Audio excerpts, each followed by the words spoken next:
ಹರೇ ಶ್ರೀಕೃಷ್ಣ. ಶ್ರೀಮದ್ ಭಗವದ್ಗೀತೆ ಅಧ್ಯಾಯ 8 ಶ್ಲೋಕ 9.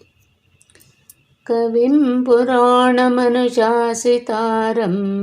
ಅಣೋರಣೀಯಾಂ ಸಮನುಸ್ಮರೇದ್ಯಃ ಸರ್ವಸ್ಯ ದಾತಾರಮಚಿಂತ್ಯ ರೂಪಂ ಆದಿತ್ಯವರ್ಣಂ ತಮಸಃ ಪರಸ್ತಾತ್.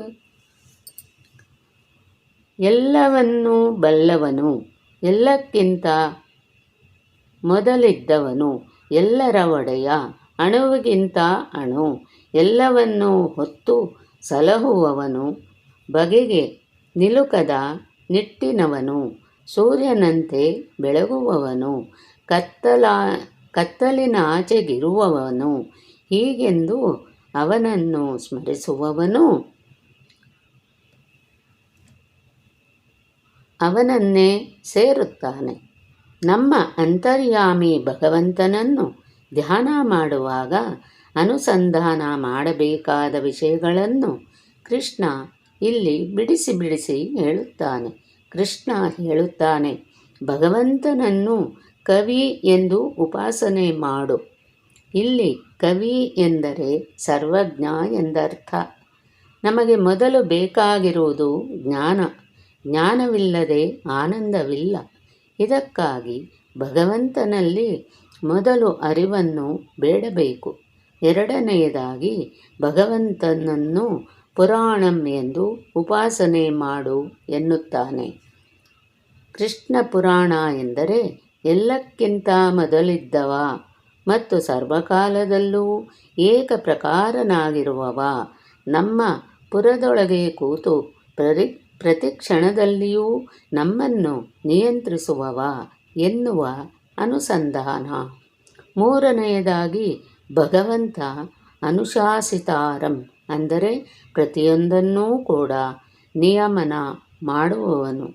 ಇನ್ನು ನನ್ನ ಇರುವು, ಜಗತ್ತಿನ ಪ್ರತಿಯೊಂದು ವಸ್ತುವಿನ ಇರುವು ಅವನ ನಿಯಂತ್ರಣಕ್ಕೊಳಪಟ್ಟಿದೆ. ಭಗವಂತ ಮಾಡಬೇಕು. ಭಗವಂತ ಪ್ರತಿಯೊಂದು ಜೀವಸ್ವರೂಪದ ಯೋಗ್ಯತೆಗನುಗುಣವಾಗಿ ಶಾಸನ ಮಾಡುತ್ತಾನೆ ಎಂದು ಅರಿತು ಅವನನ್ನು ಅನುಸಂಧಾನ ಮಾಡಬೇಕು.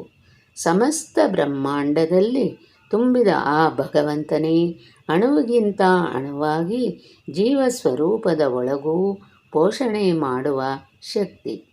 ಆತ ಸರ್ವರಿಗೂ ಸರ್ವಾಭೀಷ್ಟವನ್ನು ಕೊಡುವವ ಎಂದು ಅವನನ್ನು ಧ್ಯಾನ ಮಾಡಬೇಕು. ಭಗವಂತ ನಮ್ಮ ಕಲ್ಪನೆಗೆ ಎಟುಕದ ವಸ್ತು ಎಂದು ನಾವು ತಿಳಿದಿರಬೇಕು.